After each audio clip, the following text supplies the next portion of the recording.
Israel wants to close broadcaster Al Jazeera's local offices and revoke its journalists' press credentials, the communications minister has said.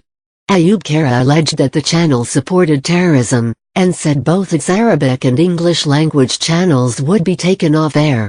Israeli Prime Minister Benjamin Netanyahu recently accused the broadcaster of incitement.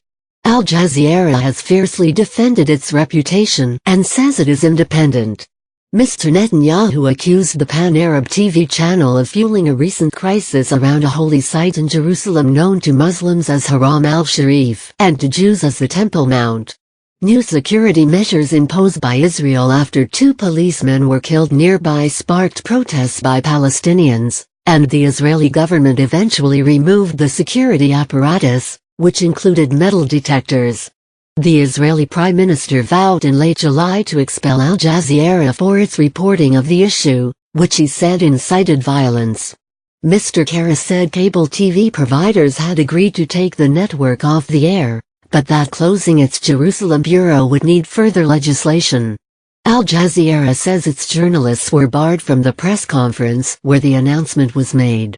Al Jazeera has come under attack from several governments in the region in recent months to the concern of free press campaigners. Saudi Arabia and Jordan both shut bureau of the Qatari-funded broadcaster as part of their diplomatic campaign against the tiny Gulf state. Al Jazeera hits back at closure calls. Shutting the network was on a list of 13 demands by the 4 Arab nations leading the boycott of Qatar that were tabled in June but later dropped. Qatar's Arabic language news channel first launched in 1996, and shook up the media landscape in the Middle East by airing criticisms of governments and rulers in the region. Al Jazeera says it was the first Arabic channel to feature Israeli politicians and commentators on the air. Israel has however frequently accused it of being biased in reporting the Israel-Palestinian conflict.